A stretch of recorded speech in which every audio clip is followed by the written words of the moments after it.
Okay, so for this one, our radical isn't isolated, so the first step we would want to do is bring that over so that we get this by itself.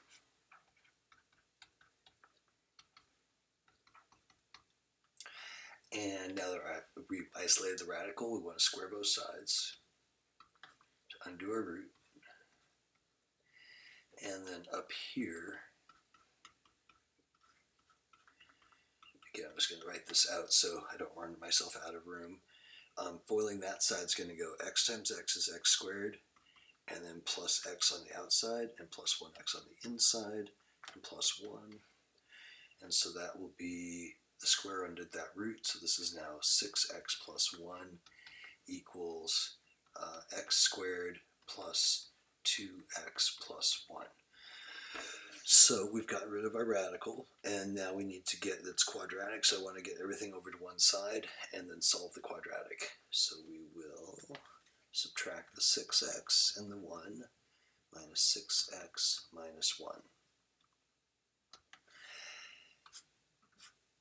Okay, so this one's going to have a common factor.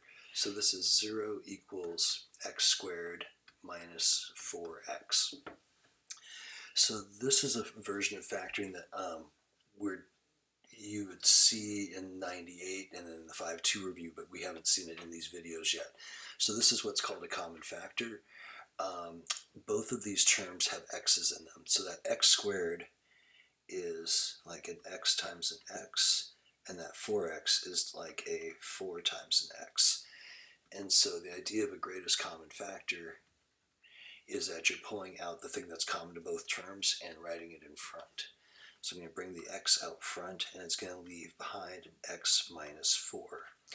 And so what a greatest common factor is the opposite or the inverse of distributing. So here if I went x times x, if I multiplied, that'd be x squared, x times minus 4, there's our minus 4x. So GCF is what often is greatest common factor abbreviated as. And for any factoring problem, that's actually your first step, is to look and see if there is a greatest common factor. Another quick example of one would be, say I had 10x squared minus 25x plus 35, for instance. Looking at all these, all of those values have a 5 in common. They don't all have x's in common, so my greatest common factor would be 5. And taking a 5 out of there would leave a 2x squared. So notice if I distribute back, there's the 10x squared. 5 times what would get me back to that 25x squared, so minus 5x. And 5 times what gets me back to 35 would be 7.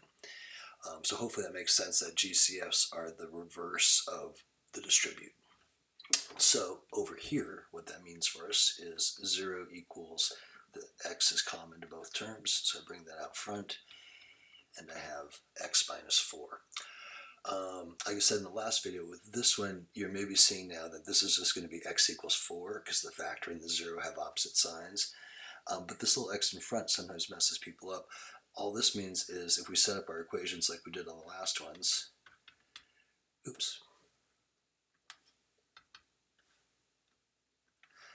sorry, 0 equals x minus 4. This first x is literally just x equals 0.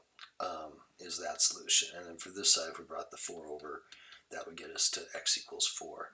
So those right there are our two possible solutions. But since this is a, don't do that, a radical equation, has that potential to pick up an extraneous solution when we square both sides. So I'm going to check the square. You could do it either on this first line or the second line before the square. I personally like plugging it in after I've isolated, because it makes it stand out if it's going to have a negative value on that side. But either would be fine. So I'll just put it right here. So you can kind of see that's going to be 0 plus 1 equals 0 plus 1. So square root of 1 equals 1. That's true. That one's a legitimate solution. And if I plug in the 4, 6 times 4 plus 1 equals 4 plus 1. 24 square root of 25 equals 5. That one is also a legitimate solution. And with these equations, you can have where both of them work, one of them works, none of them work. You don't know until you try. So So you just always have to check solutions on